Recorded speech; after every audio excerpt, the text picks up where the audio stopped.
मंगलम भगवान वीरो मंगलम गौतमोपरि मंगलम कुरुकुंडादिवजेन्द्रनमस्त्रं सर्वमंगलम मांगल्यम सर्वकल्याणकारकं प्रणामामि सर्वधर्मराम जयं जय श्रीशास्त्रम नमः साराय स्वामिभूत्या चपास्ति चित्स्वभावाय भावाय सर्वभावान्तरचये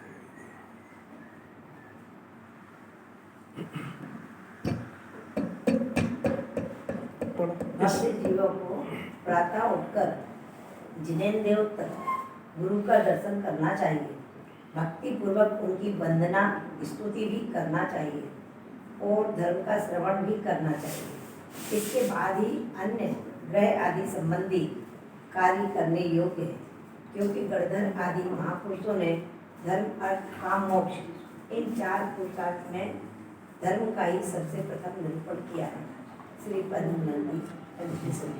पद्मनंदी पंचविस्तिका ग्रंथ है, उसमें उपासक संस्कार नाम की श्लोक है। उसमें भव्य जीव की परिभाषा दी है कि भव्य जीव अगर ये नहीं करे तो समझना कि भव्यता ही नहीं पकेगी। 3 काम है। नंबर 1, प्रातः काल उठकर सबसे पहले जिन्हें परमात्मा के दर्शन,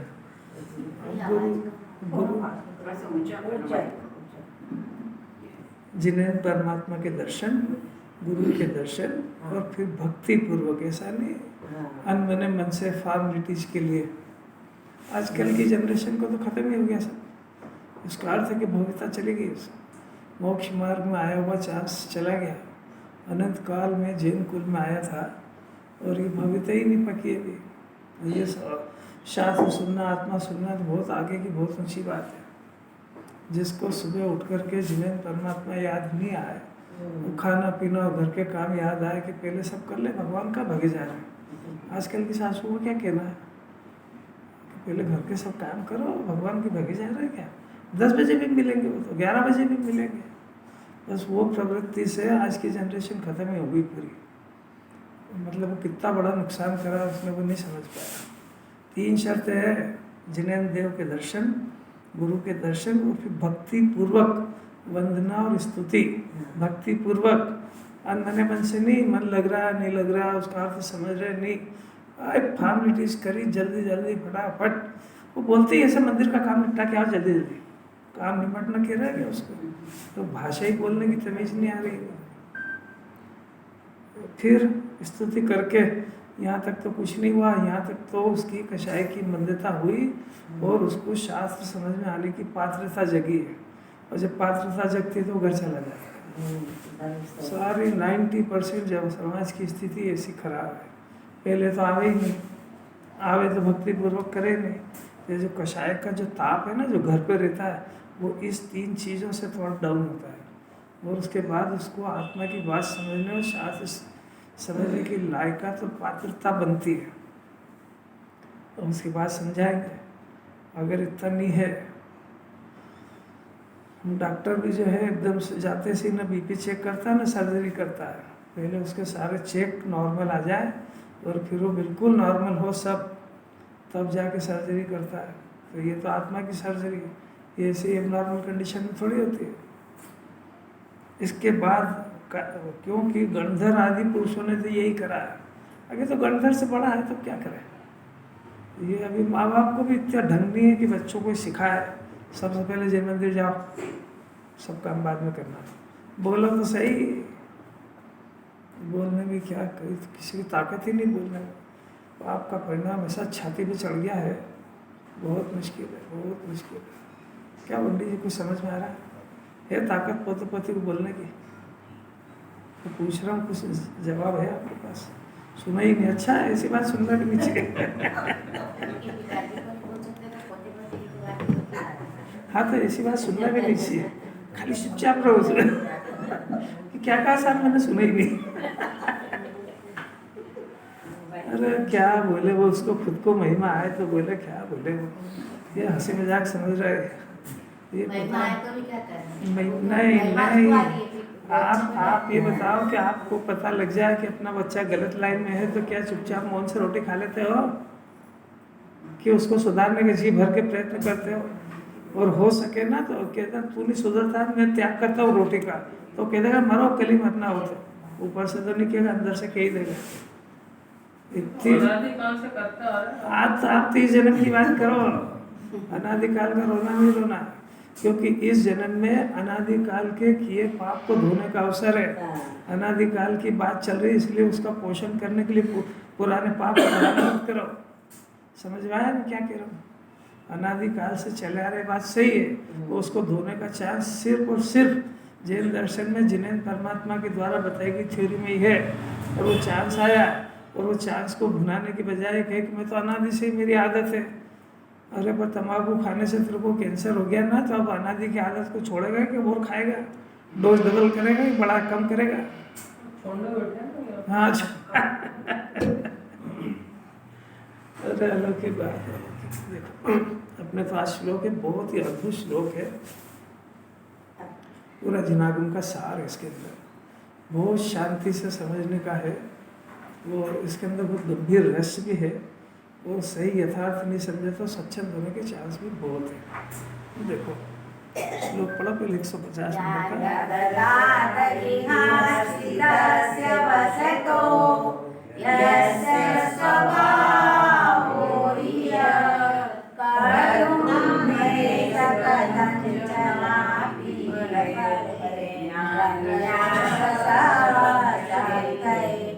अज्ञानं न कदाचनापि यतते ज्ञानानवत् सन्ततं ज्ञानेन भोज्यमपरापराजनितो नासीरमन्द्रस्तः। श्लोक अर्थ है। देखो इस श्लोक में जिस वस्तु का जैसा स्वभाव होता है उसका वैसा स्वभाव उस वस्तु के अपने वश ही यानी अपने अधीन ही होता है। ऐसा वस्तु का जो स्वभाव है वह पर वस्तुओं के द्वारा किसी भी प्रकार से अन्य जैसा नहीं किया जा सकता है। पहले ये तो दिया पूरे जिनागम का सार, पूरा वस्तु स्वरूप का सिद्धांत। पहले तो इसके अंदर वस्तु स्वरूप बता रहे हैं। वस्तु स्वरूप क्या है कि जगत के अंदर 6 पदार्थ हैं, 6 द्रव्य। 6 द्रव्य का स्वरूप कैसा है कि सब इस लोक में कितने जितने भी द्रव्य है 6, आत्मा की भी बात करते हैं, 6 द्रव्य है और उनका स्वभाव जैसा होता है वैसा उस वस्तु के अपने ही वश में है। अर्थात कि 6 द्रव्य गुण और पर्याय वाले और उस पदार्थ की पर्याय उसके अपने वश में है। अपने वश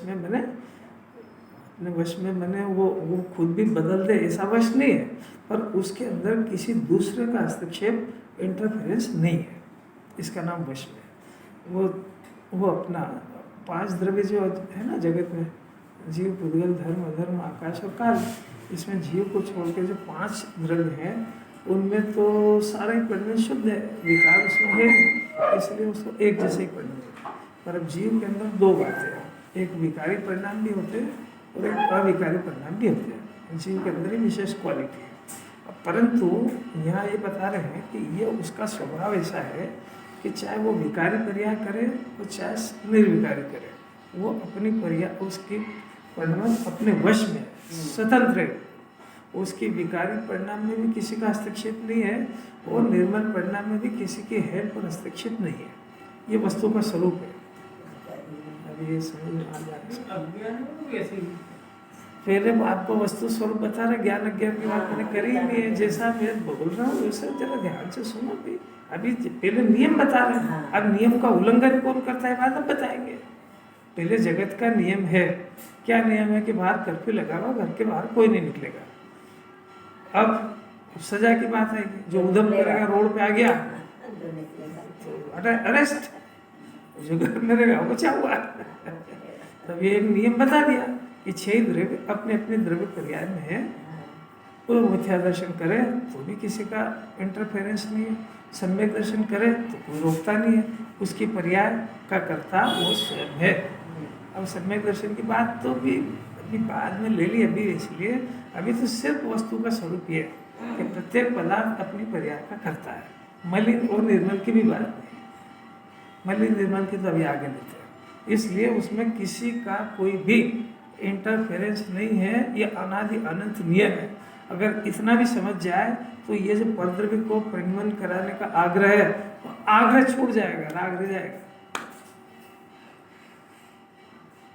रावण था ना, रावण, तो रावण जो नरक में गया है, तो थोड़ी सूक्ष्म बात है कि उसने जो है सीता का परिणाम को बदलने के अभिप्राय में नरक में गया, क्योंकि उसकी एक शर्त थी कि ये मेरे को पति के रूप में स्वीकार करेगी तो मैं इसका उपभोग करूंगा, और वो इस बात के लिए सहमत नहीं हुई। उसने और तो और कोई नहीं कर सकता ऐसा काम कराया, अपनी पत्नी 16,000 रानियों की पटरानी उसको भेजा कि तू उसको सीता को मना के आ। बोलो कोई पत्नी ऐसा कर सकती है, कोई पति ऐसा बोल सकता है? कुछ समझ में आ रहा है आपको क्या बोल रहे हैं? रावण ने ये करा, मतलब वो क्या चाहता था कि ये अपना अभिप्राय बदल दे। यह वस्तु स्वरूप क्या है, किसी के अभिप्राय को कोई भी नहीं बदल सकता है। तो यह अभिप्राय को बदलने के फल में, अभिप्राय तो उसका नहीं बदल पाया, तो उसके फल में नरक जरूर चला गया है। कोई बात समझ में आ रही है? अगर इतना भी समझ में आ जाए ना, तो इसका एक आग्रह जो अंदर पड़ा हुआ है, मेरी सुनना चाहिए, देख मान जाएगी, इसके पीछे तू पशुगति में चला जाएगा पर ये नहीं सुधरेगा। और एक एक सिद्धांत कोई सिद्धांत वाले सिद्धांत है भाई, जिनवाने के सिद्धांतों को हृदय में उतारने का प्रयत्न करो, उसे उलझा उलझी मत करो। नहीं, यहाँ समझ में क्या आएगा कि सीता के अभिप्राय को नहीं बदल पाया, समझ में आएगा कि खुद के अभिप्राय को ही ऐसे ताकत थी ना। अभी आप उस जो जितना समझा रहे हैं उस दृष्टांत में, वो उतना समझो बस।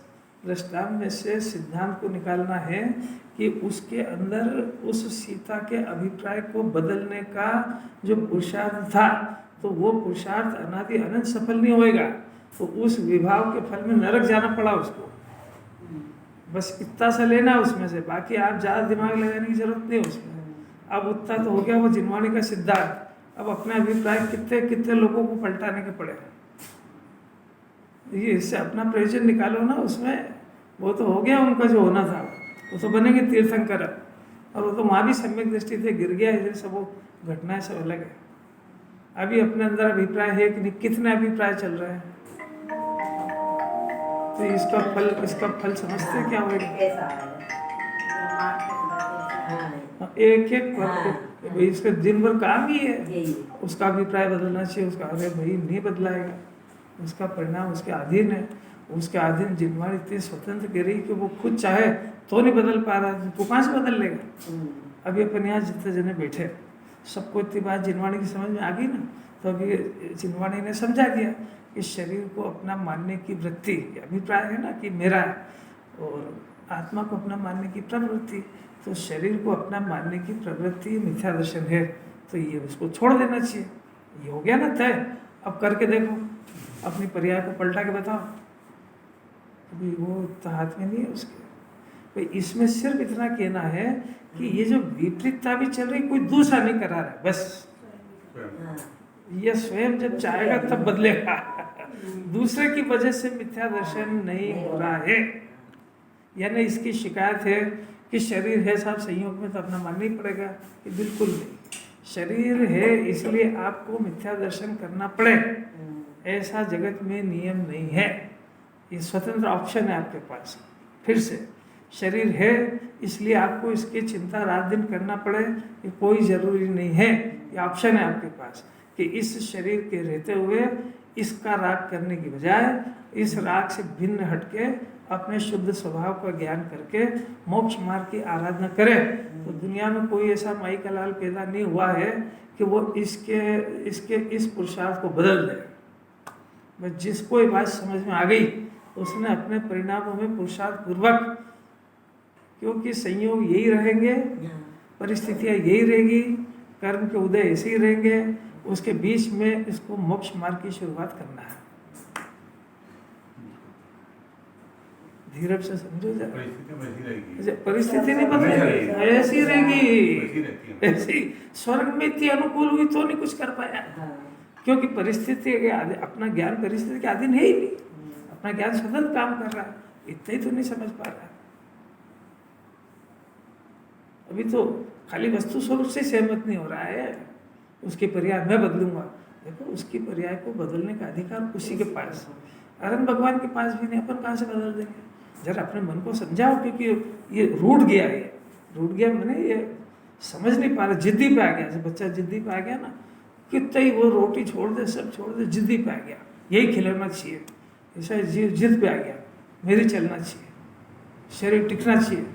देखिए मान जाए शरीर, तेरे अरन भगवान का नहीं टिका है तो उल्टा आग्रह क्यों करता है, समझ में आ जाए इसको। ये होगा नहीं, पर ये ज्ञान मानने को तैयार नहीं हो रहा है। अब ये इसको ये धीरे धीरे मानेगा। उस बच्चे को धीरे से पटाओ, उसको प्रेम से कुछ उसको मीठा नमकीन खिलाओ, कुछ भुलाओ उसको, और भूल जाए और सुधर जाए तो सुधर जाए। ऐसा जिनवानी इसको बड़े प्रेम से समझा रही है। इसको कोई खाने पीने की मनाही नहीं करे, तो बादाम का हलवा खा रोज। अच्छा भक्ष छोड़ दे, बस भक्ष खाए, कोई दिक्कत थोड़ी है। भक्ष खा, तेरे जो शौक हो सब पूरे कर, मैंने नीति नहीं आए वाले हो, ये नहीं कि बनने आए वाले जिनवाने को छोड़ के, अभिप्राय समझना। पर उसको कराने के पीछे उद्देश्य ये है कि तेरे झूठा आग्रह को छोड़ दे। को बदलने का पर्याय तो वही है, लेकिन ऐसा नहीं सोचते कि हुई तो ये पर्याय ऐसा। ये हुई के जवाब देंगे ना, जिनवाने मिथ्या दर्शन की वजह से हुई है। मिथ्या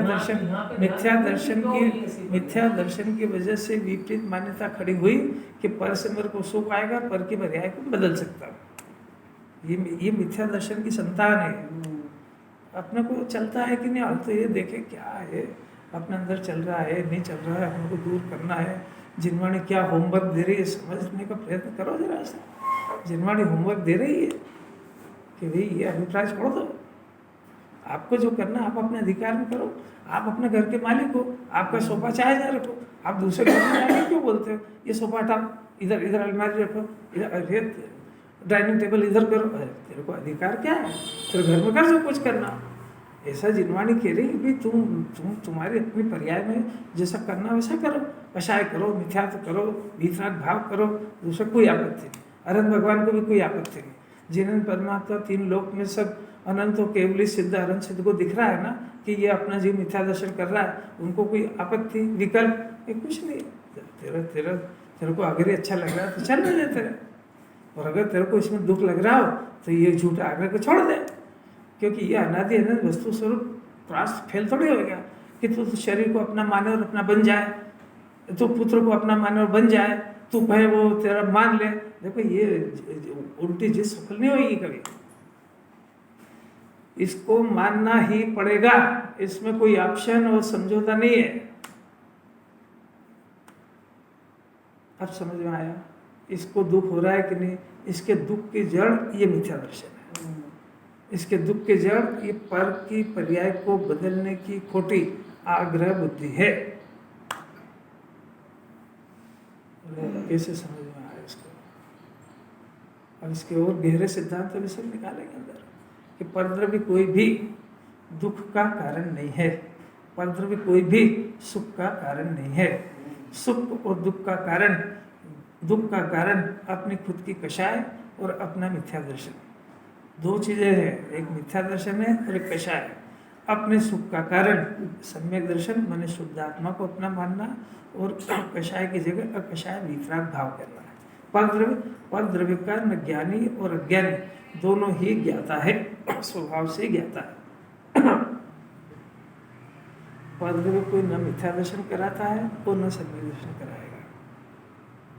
शरीर आदि सारे संयोग है, इन संयोगों के बीच में, इन संयोगों से आज तक किसी को भी मिथ्या दर्शन नहीं हुआ है, और इनके बिना मिथ्या दर्शन कभी होता नहीं है, क्योंकि अकेला जीव मिथ्या दर्शन नहीं कर सकता, कोई ना कोई होना चाहिए, और कोई ना कोई हो इसलिए मिथ्या दर्शन करे। इट इज नॉट कंपल्सरी, क्योंकि सत्ता उसके हाथ में। कैसा सिद्धांत है। सासू बहू घर में दो ही हो गई, या पति पत्नी होंगे, बुरा लगे सासू बहू तो पति पत्नी समझ लो, ये दो होंगे तो ही झगड़ा होएगा, पर झगड़ा हो जरूरी नहीं है।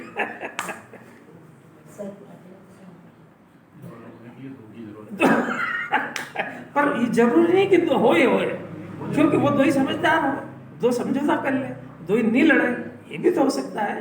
कोई जरूरी नहीं कि लड़ाई सही। बात समझ में आ रही है? तो पारिवारिक दृष्टांत इसलिए देते हैं कि रात दिन भोग रहा है तो झट समझ में आ जाए। अब यहाँ तो सब मौन रूप से काम चल रहा है ना, शरीर है, घर है, अभी दो ही चीज लेते हैं अपन तो, शरीर और घर है, जब से पैदा हुआ जब से ही। अब इनको अपना माने ना तो मिथ्या दर्शन होगा। अब इससे होता नहीं है और इनके बिना होता नहीं है, क्योंकि ये हो ही नहीं तो अपना किसको माने। अब ये है तो अपना माने कोई जरूरी है। अब उसके पास ऑप्शन नहीं खुला कि भाई ये इनको अपना नहीं माने तो करें क्या, कि भाई अपना आत्मा अपना है, इसको अपना माने, ये सरल है और ये काम हो सकता है। अब दो ऑप्शन खुले कि शरीर को अपना माने कि आत्मा को अपना माने। ये आधी बात सुनता है, इतनी भी सुन लेगा तो ये पूछता नहीं कि क्या करें, कि भाई अपने पास अनादि अनंत शुद्ध अनादि अनंत एक ज्ञान स्वाभाविक पारणामिक भाव ध्रुव अपने पास आत्मा भी है। कैसे मालूम कि सिद्ध भगवान उसी में रहते हैं, कारण सिद्ध उसी का सेवन कर रहे हैं, वो भी अपने पास है।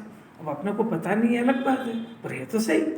अब ये अपने पास है तो अपने पास ऑप्शन खुला, लास्ट डेट उसकी अनलिमिटेड डेट, तेरे जब मानो जब मानो। और उसकी सिर्फ वैलिडिटी जन्म तक है बस, अगले जन्म फिर की फिर देखी जाएगी, क्या पता कौन सी परिणाम चला जाए।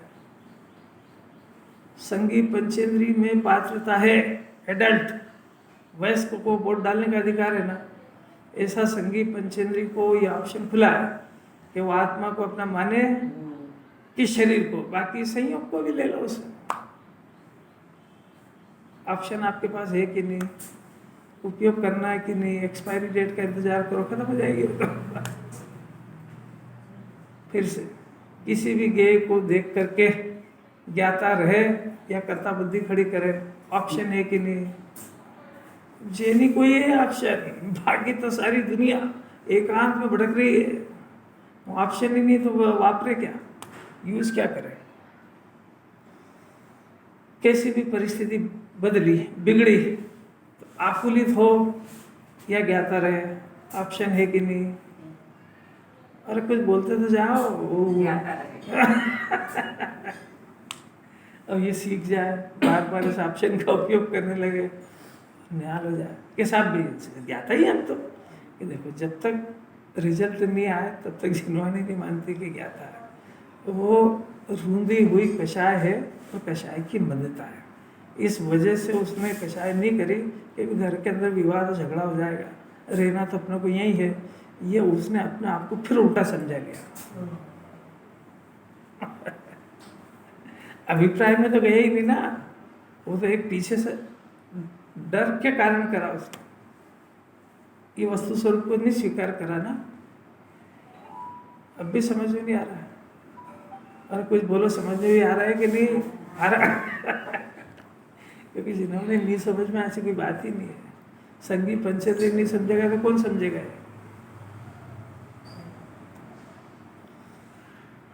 अब एक बात बताइए, कौन सी, कि छह द्रव्य स्वतंत्र है। अब जीव की बात वो भी ले लिए अपन ने, मिथ्या दर्शन या सम्यक दर्शन, इसको करने के लिए स्वतंत्र है। या अब और गहरी बात, शुद्धता या अशुद्धता हर जीव की अपने कारण से होती है। अशुद्धता में भी किसी का हस्तक्षेप नहीं है, शुद्धता में भी किसी का हस्तक्षेप नहीं है, वीतराग भाव में भी किसी का हस्तक्षेप नहीं है, राग में भी किसी का हस्तक्षेप नहीं है। भोजन की थाली आपको कभी निमंत्रित नहीं करेगी कि आप भोजन कीजिए, पर भोजन करने का परिणाम आपके स्वतंत्र हो। एक बात, अब ये घर में रहता है इसलिए मिथ्या दर्शन करे, घर को अपना माने कोई जरूरी है क्या। इसको तो वीतराग ही रहना वैसे ही आता है। ब्याह शादी में मायके वायके जाता है तो एक दो महीने रह के आता है, तो वहाँ की कौन सी चीज़ों को अपना मानता है? तो देखो इसको रहना तो याद है, वहाँ क्यों नहीं माना। रहता तो वही है ना।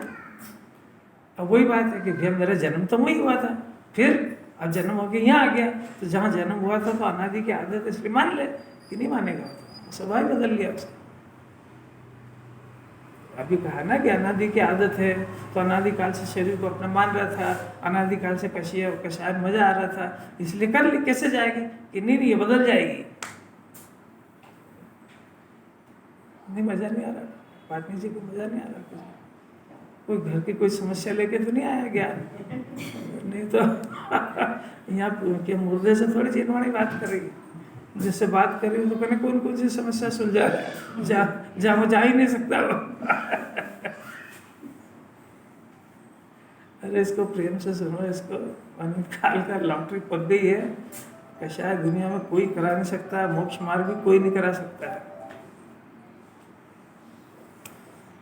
कितनी अलौकिक बात है, खूब इलाज करो 24 घंटे, सारी सत्ता अपने हाथ में है। अब दूसरी बात, ऐसा वस्तु का स्वभाव वह पर वस्तु के द्वारा किसी भी प्रकार से अन्य जैसा नहीं किया जा सकता है।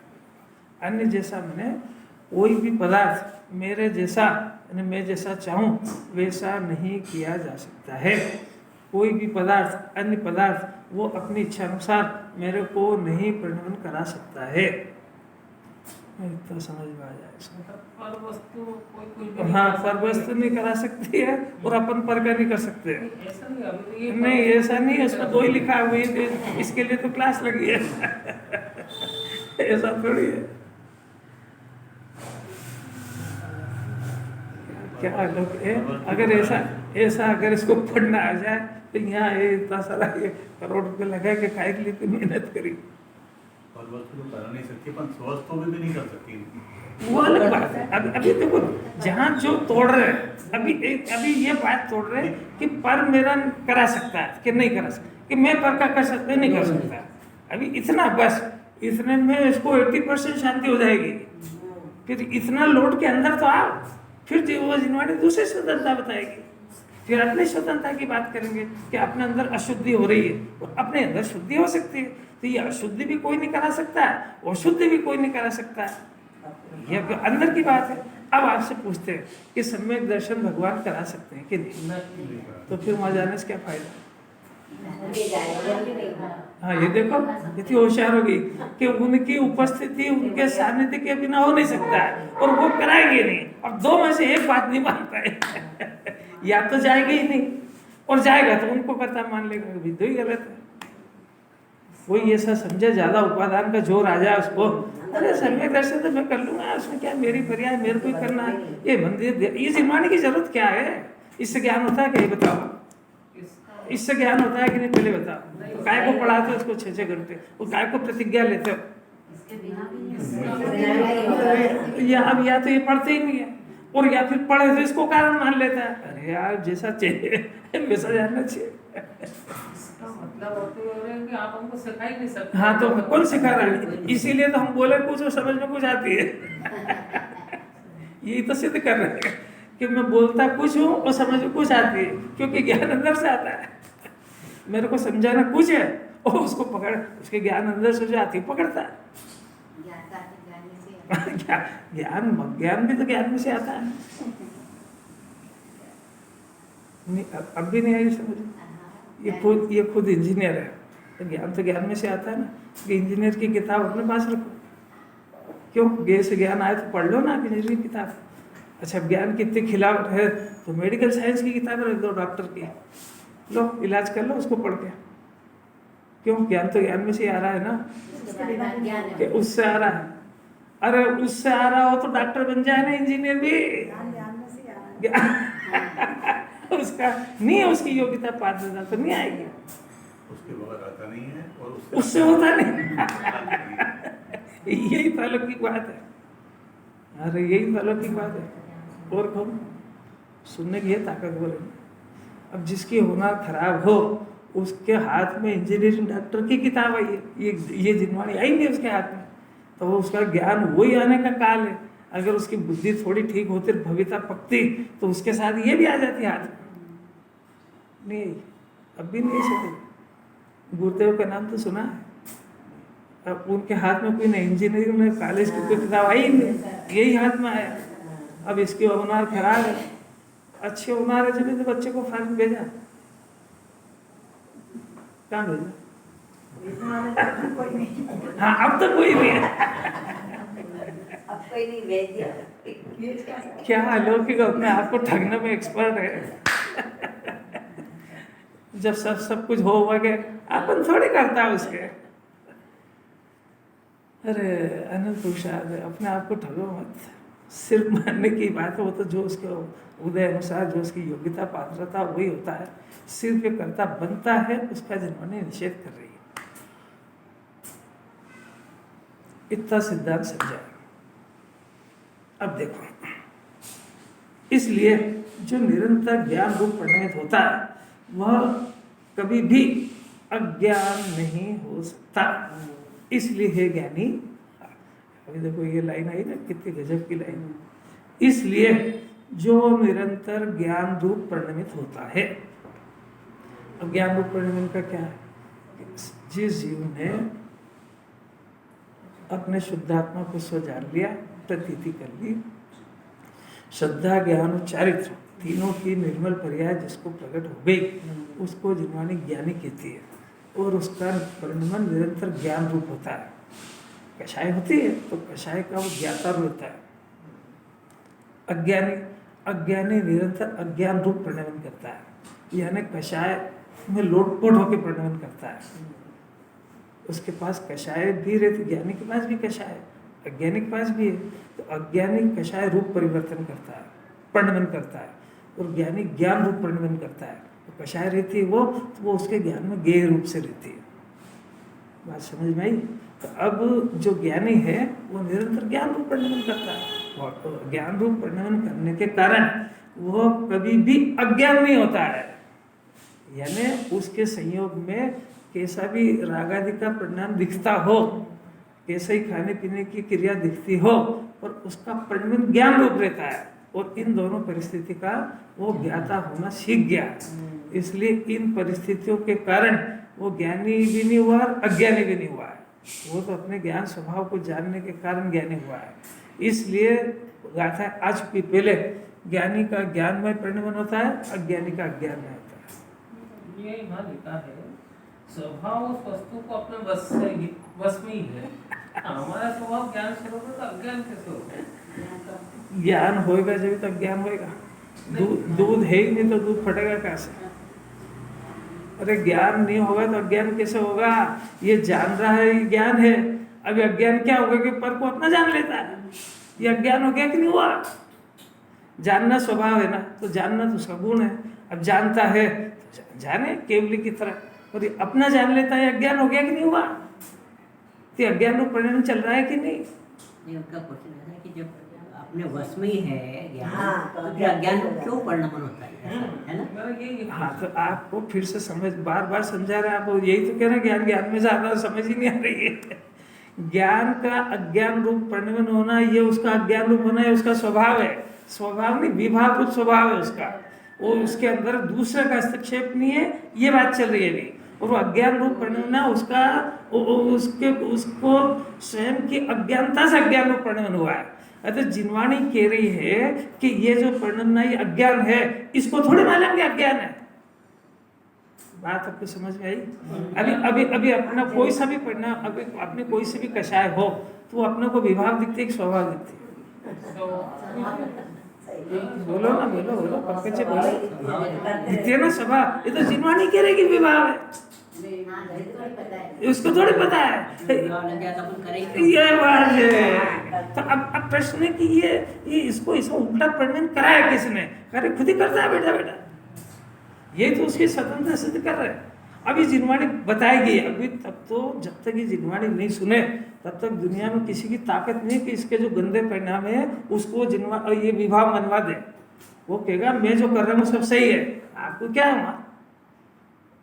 ये इतनी खतरनाक कषाय मिथ्या दर्शन की, मंदिर मेरा है, मंदिर मेरा, मैं व्यवस्था बाबू, तो मैं जैसा चाहूंगा वैसा करूंगा।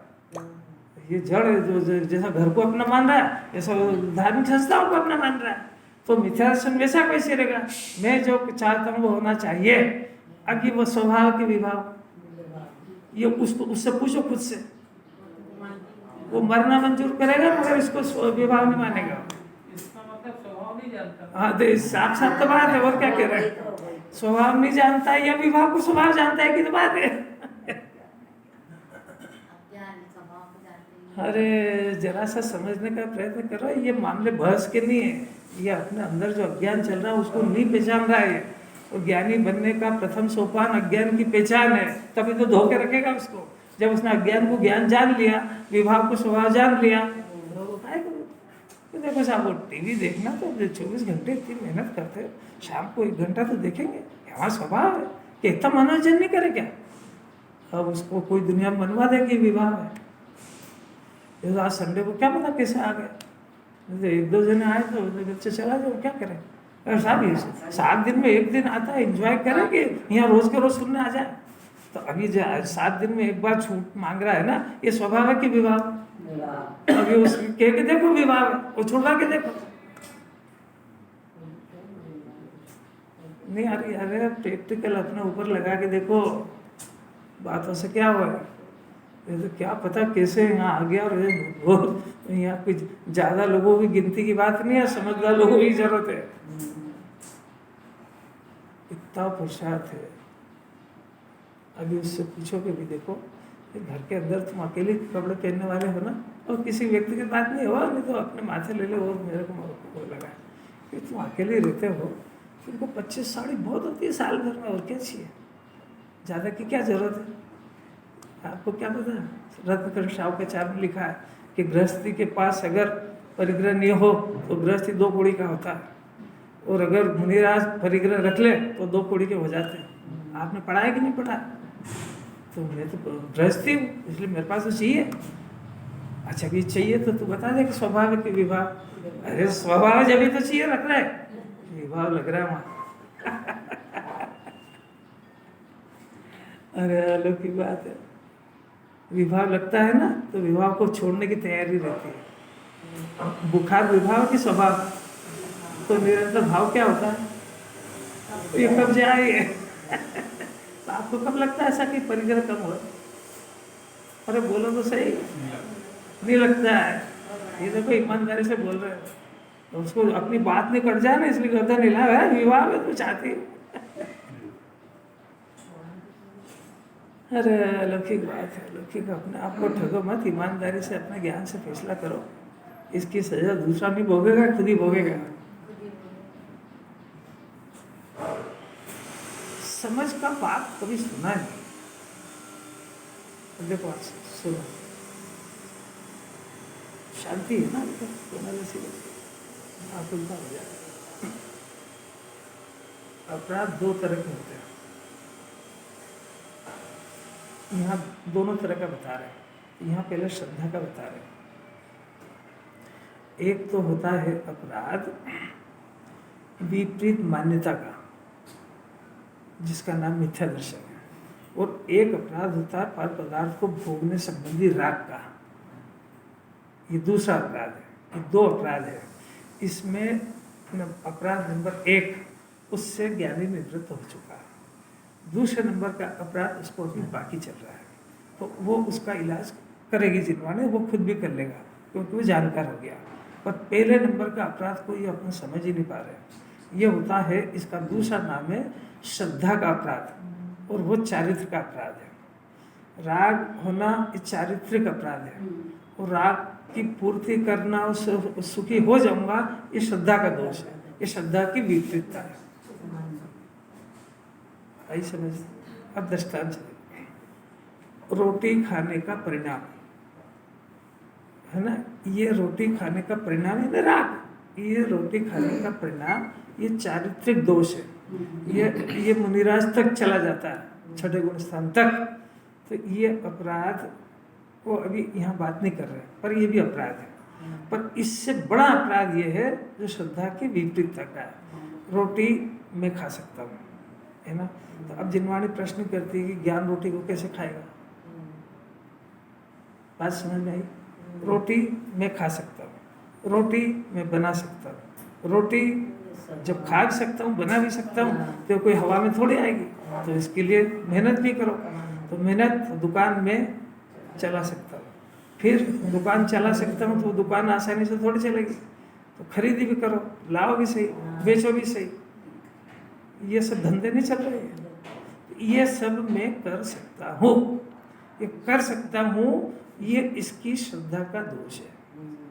क्योंकि ज्ञान ये कुछ भी नहीं कर सकता है।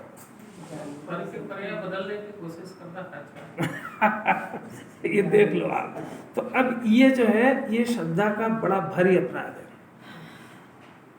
पर द्रव्य आना, लाना, रखना, ये इसके हाथ की बात नहीं है। ये कर्म के उदय का फंक्शन है। ये कर्म के उदय के क्षेत्र में उसका क्राइटेरिया उस कर्म के पास है।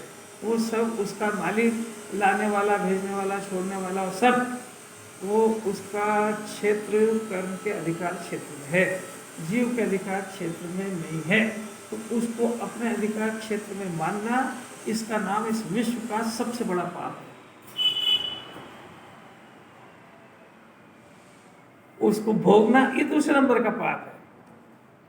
पहले कौन सा छोड़े? अभी मालूम तो पड़े उसको, अभी मालूम तो पड़े उसको, पता ही नहीं है उसको कि ये भी एक अपराध है। अब ज्ञानी की बात, कि ज्ञानी में 15 जो संयोग में आए है ना, तो 15 उसके संयोग में आए, चक्रवर्ती का भोजन आया, चक्रवर्ती की सारी संपदा आई, इंद्र के वैभव आए, और वो जो जो जो उसके उदय अनुसार सब आया, तो आया तो उसमें वो क्या करे, वो क्या करे, उसके हाथ की बात तो है नहीं। पर वो उसको अपना माने कि नहीं माने, ये उसके हाथ की बात है। तो ज्ञानी किसको कहा कि अपने शुद्धात्मा को और अपने अनंत गुण को अपना मानता है, और इसको अपना नहीं मानता है, तो ज्ञानी हो गया। अब उसके जो संयोग में आई, सामग्री आई, तो उसको भोगने संबंधी राग भी होता है। तो राग होता है, तो ज्ञानी उस राग का करने वाला है कि ज्ञाता है? तो ज्ञाता है। वो जो भोजन को भोगने की जो क्रिया है, यानी रोटी खाने की, वो ज्ञानी करता है कि नहीं करता है?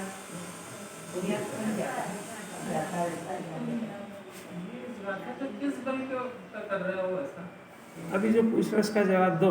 ज्ञानी रोटी खाता है कि नहीं? आप रोटी खाते हो कि नहीं?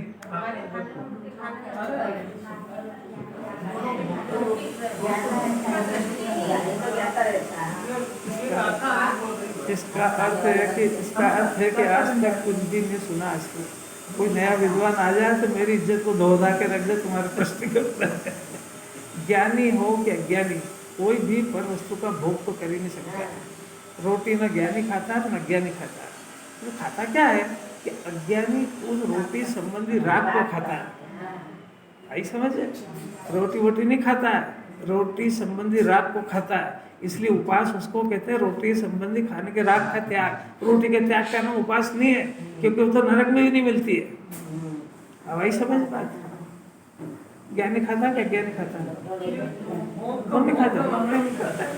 अब जरा वस्तु सब तो पहले समझने की बात करना है। बात पहले सुन लो, सब मेरी लिंक टूट जाती है। आपको समझ में आ रही है कि अज्ञानी रोटी खाने के राग को खाता है। रोटी को आज तक किसी ने छुआ ही नहीं है, क्योंकि रोटी रूपी है और आत्मा अरूपी है। तो अज्ञान दशा में वो राग का भोग करता है, रोटी का तो बिल्कुल नहीं। अच्छा, ज्ञानी भी रोटी तो खाते ही नहीं है।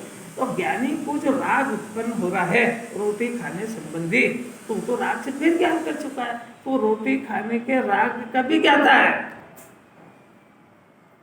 यही समझ में।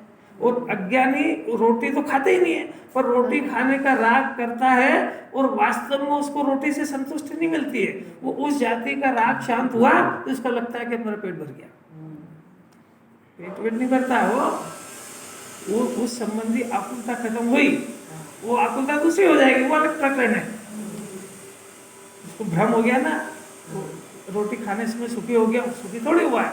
वो रोटी खाने संबंधी जो राग था, वो राग की तरफ विषय मिल गया, तो इतनी देर के लिए उसको कषाय की मंदता में उसको ऐसा लगता है, और वो कषाय दूसरा रूप धारण करेगी। अभी जरा गंभीर थी। अगर मुमुक्षु ये बात नहीं समझेगा तो किसको समझाएंगे? और ये बात भी जब समझ में आ रही, जब इतनी पात्रता बन गई। ज्ञानी व्यक्ति खाता हुआ भी क्या कही रहता पहले ये बताओ कि खाता है कि नहीं। आपने खाता हुआ तो पहले ही स्वीकार कर लिया, तो ज्ञानी हुआ ही कहाँ? हाँ, खाता तो नहीं, बस पहले ये मंजूर करो, खाता तो नहीं है। अब खाता हुआ सारी दुनिया को दिखता है, पर केवली को क्या दिखता है कि कोई भी जीव नहीं खाता है। अब अज्ञानी ज्ञानी में क्या अंतर है? अज्ञानी भी खाता हुआ दुनिया को दिखता है, केवली को नहीं दिखता है, क्योंकि वस्तु स्वरूप कभी भंग थोड़ी होगा कि दो द्रव्य में अत्यंत अभाव है, अरूपी आत्मा रूपी को कैसे खाएगा? अभी आप फिर तर्क दोगे ढेर सारे, पर अब फिर आखिर कुछ तो क्रिया तो हो रही है ना, कि उसकी मर्यादा राग करने तक है और उसको रोटी खाने का राग हुआ है, इतना मंजूर है। अब उस राग और राग की उपस्थिति वहाँ देखी जाती है, तो अब अंदर भेद ज्ञान के अंदर अज्ञानी उस राग का सेवन करता है, रोटी का नहीं। टेस्ट आता है, टेस्ट का आभास होता है।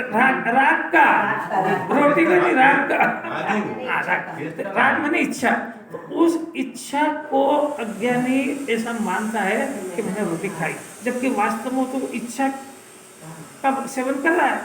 तभी तो आदिनाथ भगवान को राग पे हुआ, उपास टूट गया। तो सिद्धांत तो याद रखना ही चाहिए।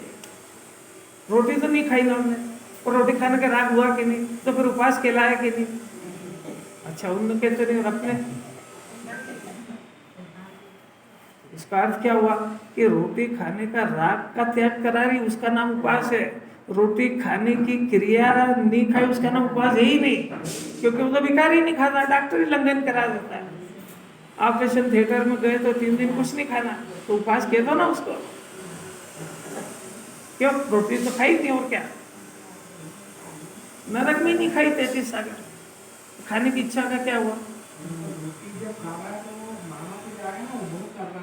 वो आप माना जाएगा, केवली क्या कह रहे हैं?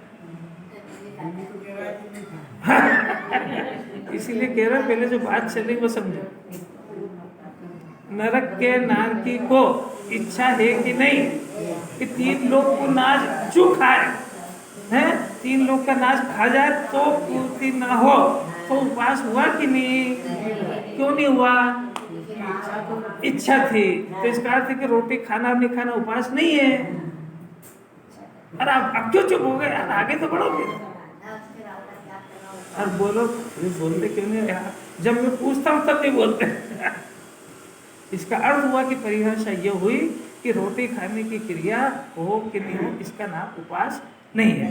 आत्मा तो रोटी खाने का राग किया, मैंने उसको, अब देखो रोटी खाने का राग ये एक विकार हुआ, और रोटी का मिलना, इसमें तो कर्म के उदय की अपेक्षा, उसका पुण्य का उदय नहीं है तो नहीं है रोटी। नारकी के पुण्य का उदय नहीं है तो नहीं है, 33 सागर नहीं है। वो इच्छा का क्या हुआ कि इच्छा तो जीव में है ही सही, इसीलिए जिन्होंने उपास नहीं की रही। अब आप उपास करने वालों से पूछते हैं इच्छा की पोजीशन क्या है, तो साहब रोटी खाने की तो नहीं करी, बाकी दूसरे तो वो तो दोनों बहने है, वो तो फूल गोभी पत्ता गोभी 2 ही बहन है, आलू प्याज 2 ही भाई बहन है, वो एक को नहीं खाया दूसरे को खाया। ये अब भी इसको समझ में नहीं आ रही है। लहसुन की चटनी खाओ कि अदरक की चाय पियो, एक छप में एक नहीं है।